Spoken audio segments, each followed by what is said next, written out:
राकेश झुनझुनवाला जी तो अब इस दुनिया में नहीं है, कहीं से उनकी वाइफ को सपना आया जून में, तो उन्होंने एक बहुत बड़ी बात कह दी and I was shocked to hear this. तो आपके प्रॉफिटेबल ना होने का रीजन चार व्यक्ति हैं और बड़े ट्रेडर्स फायदा उठा जाते हैं। मैंने अगस्त में ये बात कही, सेबी ने ये बात अब जाके कही। This was the reason I left Indian market. Hello everyone, forex नाम की एक नई वीडियो में आप सबका बहुत बहुत स्वागत है। अगर आप मुझे आज से 1-2 साल पहले से फॉलो करते आए हो या नहीं भी करते आए, तो आपने एक बात मेरे बारे में जाननी होगी कि भाई मैं एक ऐसा ट्रेडर रहा हूं अपनी ट्रेडिंग जर्नी में जिसने हर मार्केट के हर सेगमेंट को एक्सप्लोर किया। अगर मैं इंडियन मार्केट की बात करूं तो मैंने इंडियन मार्केट में ऑप्शन सेलिंग की है, मैंने ऑप्शन बाइंग की है, मैंने इक्विटी में ट्रेड किया है, मैंने फ्यूचर्स में ट्रेड किया है, मैंने कमोडिटीज में ट्रेड किया है। क्रिप्टो की बात करूं तो क्रिप्टो में बाइंग को भी ट्राई किया, फ्यूचर्स को भी, क्रिप्टो सेलिंग को भी। सेम वैसे फॉरेक्स की बात करें तो यहाँ पे करेंसी पेयर्स को भी ट्रेड करके देखा है, कमोडिटीज को भी ट्रेड करके देखा है। तो मेरे पास वाइड मार्केट का एक्सपीरियंस है और 9 साल की मेरी ट्रेडिंग जर्नी अभी तक रही है। बट इस जर्नी के दौरान एक ऐसी मार्केट थी जिसको मैंने सबसे ज्यादा टाइम दिया और आज से लगभग 1 साल पहले उस मार्केट से कंप्लीट रिटायरमेंट ली, वो थी इंडियन मार्केट। अब भाई अगर आप मुझे काफी देर से फॉलो करते हो तो आपने मेरा दूसरा चैनल देखा होगा, ट्रेड विद संचित नेम से, जहां पे 1.25 लाख सब्सक्राइबर्स हैं। आप YouTube पे सर्च कर सकते हो, 1.28 के करीब होंगे। अभी मैं उस चैनल पे एक्टिव नहीं हूं, बट बहुत जल्दी दोबारा एक्टिव हो जाऊंगा उस चैनल पे। तो भाई उस चैनल पे मैंने अपने लाइव P&L भी शेयर किए हुए हैं जुलाई अगस्त मंथ के, जब मैंने इंडियन मार्केट से अलविदा कहा था। मैं प्रॉफिटेबल था, 10 to 15% नेट P&L में था मेरा जुलाई और अगस्त मंथ का, जहां पे मैंने बता के सबको इंडियन मार्केट से अलविदा कह दिया था। अब उस टाइम पे मैंने इंडियन मार्केट के बारे में कुछ बातें कही थी जो बहुत अर्ली थी, लोग उस पर विश्वास नहीं करते थे और कई लोग तो ये भी कहने आ जाते थे कि आपने इंडियन मार्केट इसलिए छोड़ी क्योंकि आप प्रॉफिटेबल नहीं हो पा रहे थे वहां पे। भाई प्रॉफिटेबल का P&L तो वेरीफाइड हम शेयर करते थे, इसलिए वो बात तो छोड़ दो, बट आज वो सारी वजहें लोगों के सामने निकल के आ रही है। रिसेंटली आपने देखा होगा एक स्कैम हुआ था जहां पे जेन स्ट्रीट नाम की एक यूएस ऑर्गेनाइजेशन ने इंडियन मार्केट में ऑप्शंस में मैनिपुलेशन करके, मैंने इनकी स्ट्रेटजी भी आपको समझाई थी, कैसे बड़े गेन्स बनाए थे मार्केट से और इन द एंड एक फाइन दिया छोटा सा, या कह लो एक पेनल्टी दी छोटी सी, और उसके बाद इनको दोबारा ट्रेडिंग परमिशन मिल गई। ऐसे ही भाई कई स्कैम्स चले आ रहे हैं इंडियन मार्केट में। बट रिसेंटली आपने एक संजीव भसीन के हसीन शेयर वाला केस भी देखा होगा, जहां पे 11-12 करोड़ का ये फिगर तो सामने आ जाती, जो फिगर सामने नहीं आती वो समझो कितनी होती। जैसे आपने सुना होगा ना कि जब किसी के इनकम टैक्स की रेड होती है तो जो फिगर सामने आती है उसके अलावा एक दूसरी फिगर भी होती है जो पहले ही चलती होती। ऐसे ही रिसेंटली एक फिगर सामने आई 11 करोड़। इस पर्सन को बैन किया गया इंडियन मार्केट में डीलिंग के लिए। क्यों? क्योंकि ये स्टॉक्स में मैनिपुलेशन करते थे और उसके बाद दोबारा 1 करोड़ रुपए की पेनल्टी सबमिट कराई। इन्होंने एक हायर अथॉरिटी के पास गए और इनको दोबारा ट्रेडिंग परमिशन मिल गई। ऐसे ही मैं रिसेंटली एक ब्रोकर के इवेंट पे गया था, ना मैं ब्रोकर का नाम लूंगा किसका था, ना मैं एक सेलिब्रिटी का नाम लूंगा जो उस इवेंट के चीफ गेस्ट थे। और वहां पे जब उस सेलिब्रिटी से ऑडियंस ने पूछा, यानी कि हम लोगों ने पूछा कि वो अपने स्टॉक में इन्वेस्टमेंट का डिसीजन कैसे बनाते हैं इंडियन मार्केट में, तो उन्होंने एक बहुत बड़ी बात कह दी जो उनको खुद भी नहीं पता थी वो क्या बोल रहे हैं। उन्होंने कहा उनके कुछ बड़ी कंपनीज में, मैं कंपनीज के नाम भी नहीं लूंगा, अच्छे खासे कॉन्टेक्ट्स हैं। उन कंपनीज के सीईओज, उन कंपनी के एम्प्लॉयज, उन कंपनी के मैनेजर, हायर लेवल के लोग उनके फैंस हैं या उनके अच्छे फ्रेंड्स हैं, वो उनको बताते रहते हैं कि कब उस कंपनी में पैसा डालो और कब उस कंपनी से पैसा निकालो। अब भाई ये कितनी बड़ी स्टेटमेंट वो पास कर गए, ये उनको स्टेज पे तो पता नहीं चला, बट जब वो इवेंट छोड़ के जा रहे थे तो किसी ने उनको ये बात कही। वो दोबारा इवेंट के अंदर आए और सबको कह के गए कि जिस किसी ने भी उनकी वीडियो रिकॉर्ड की है प्लीज उसको सोशल मीडिया पे अपलोड मत करना। और वो वीडियो मेरे पास आज की डेट में भी पड़ी है। बट द पॉइंट इज,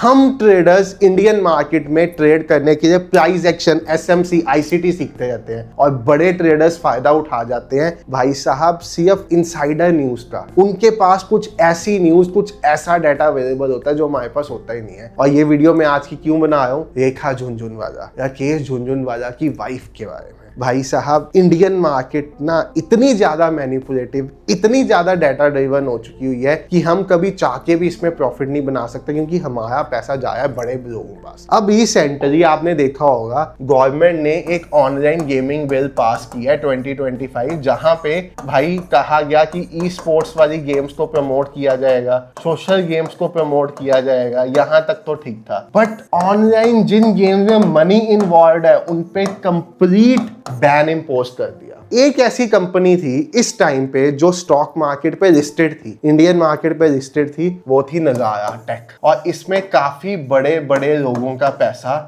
डला हुआ था, जिसमें से राकेश झुनझुनवाला जी ने 2017-18 में, जिस टाइम पे अभी इसका आईपीओ भी नहीं आया था, उस टाइम पे इसमें एक इन्वेस्टमेंट की थी लगभग 180 करोड़ के करीब की। शायद फिगर्स में मैं हल्का फुल्का ऊपर नीचे भी कर जाऊं, बट आप फिगर्स पे ना जाना, भावना पे जाना। राकेश झुनझुनवाला जी तो अभी इस दुनिया में नहीं है। कहीं से उनकी वाइफ को सपना आया जून में कि भाई अब तो मुझे इस कंपनी के सारे शेयर बेच देने चाहिए, ठीक है, हो सकता है गवर्नमेंट इस पे फ्यूचर में कुछ दे आए। तो भाई साहब जून में 2 जून से लेके 14 जून के बीच में उनके पास इस कंपनी की 5 से 7% शेयर होल्डिंग थी, जिसको कंप्लीटली मल्टीपल डेट्स पे सेल ऑफ कर दिया गया at a average price of 1255 rupees, यानी कि लगभग 388 करोड़ का काम। अब जाके इस टाइम पे जब हम इस डेट पे बैठे हैं 25 अगस्त के करीब, तो भाई पता चलता है गवर्नमेंट एक बिल पास करती है जहां पे ऐसी सब कंपनीज के ऊपर बैन लग जाता है। अब नजारा टेक का तो भाई कुछ पार्ट ही ऑनलाइन मनी वाली गेम से आता है, मेजर इनका रेवेन्यू उसमें से नहीं आता, तब भी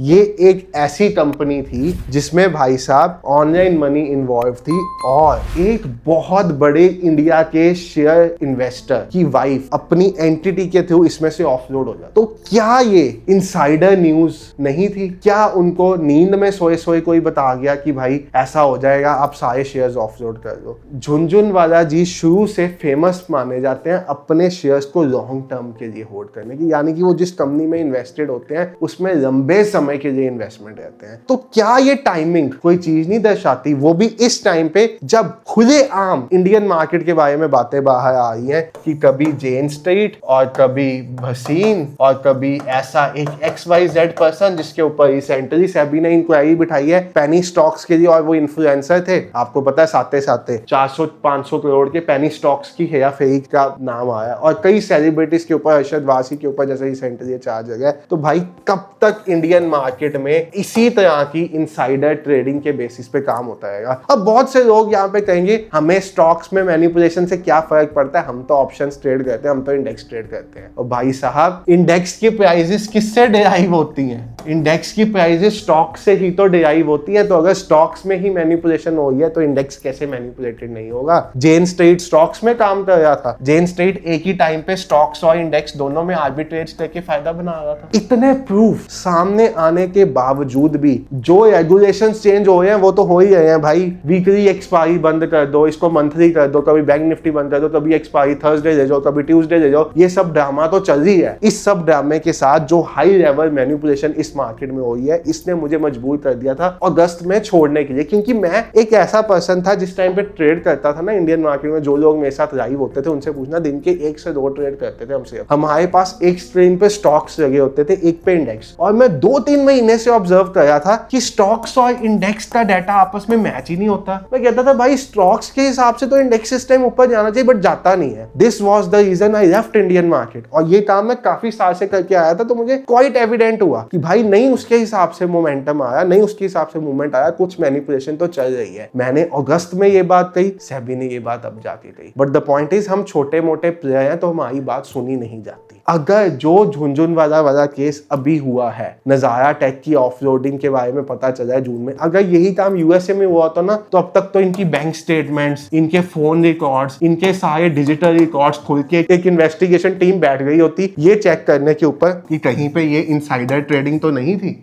बड़े सेलिब्रिटीज, बड़े प्लेयर्स को तो पता भी नहीं है कि वो इनसाइडर ट्रेडिंग के थ्रू इक्विटी में पैसा कमा रहे हैं, और भाई साहब उनके पास इंफॉर्मेशन इतनी इजीली एक्सेसिबल है जितनी हम आपके पास है ही नहीं। तो क्या हम आप इस बाजार में पैसा बना सकते हैं जहां पे बड़े प्लेयर्स के पास ऐसी इंफॉर्मेशन है जो हमारे पास कभी रहेगी नहीं? This was the reason I left trading in Indian market. ये वीडियो आपको समझाने के लिए है आज कि मत अपना पैसा बर्बाद करिए। जो आप में से जो लोग इंडियन मार्केट में ऑप्शंस ट्रेड करते हैं, क्या मुझे बता दो पिछले 1 से 1.5 साल में आप प्रॉफिटेबल हो? मैंने तो जब इंडियन मार्केट छोड़ी थी मैं प्रॉफिटेबल था भाई। मेरे लाइव P&L पड़े हैं मेरे ट्रेड विद संचित चैनल पर, जाओ लास्ट जुलाई और 10 की वीडियोस खोलो 2024 की, आपको मिल जाएंगे P&L सारे पड़े हुए, वेरीफाइड, लिंक डाला हुआ है। अगर वो ब्रोकर ने अभी तक लिंक डाला होगा, धन पे मैं ट्रेड करता था तो अभी तक पड़ा होगा लिंक, आप देख सकते हो। बट क्या आप प्रॉफिटेबल हो? और अगर नहीं हो तो आपके प्रॉफिटेबल ना होने का रीजन 4 व्यक्ति हैं। ऐसी ऑर्गेनाइजेशन जो आके इस मार्केट में मैनिपुलेशन करेगी, स्टॉक्स में मैनिपुलेशन कराएगी। और अभी तो ये वो लोग हैं जिनका नाम सामने आ गया भाई। ऐसे कितने लोग हैं आप जज ही नहीं कर सकते। अगर कोई बड़ा सेलिब्रिटी आके इतना बड़ा क्लेम करे एक पब्लिक प्लेटफॉर्म पे जहां पे 100 से 200 लोग उसके सामने बैठे हुए थे कि भाई साहब मेरी फ्रेंडशिप है बड़ी कंपनीज में, इसलिए मेरे पास इंफॉर्मेशन आ जाती है, and I was shocked to hear this. तो भाई आपको क्या लगता है ऐसे और कितने लोग होंगे इंडिया में जिनके पास ऐसी इंफॉर्मेशन जाती होगी? और मेरे लिए ये कुछ नया नहीं था क्योंकि मुझे इसका सारा आइडिया था। This is the reason I shifted to crypto, this is the reason I shifted to forex, this is the reason मैंने दुबई का गोल्डन वीजा लिया, दिस वाज द रीजन मैं गोल्डन वीजा रूट के थ्रू लीगली फॉरेक्स करने की side पे गया। और आप भी जा सकते हो। एक बार आप फॉरेक्स ट्रेडिंग से अच्छा खासा पैसा 2-2.5 लाख रुपए एटलीस्ट मंथली कमा रहे हो ना, then follow this route. Forex crypto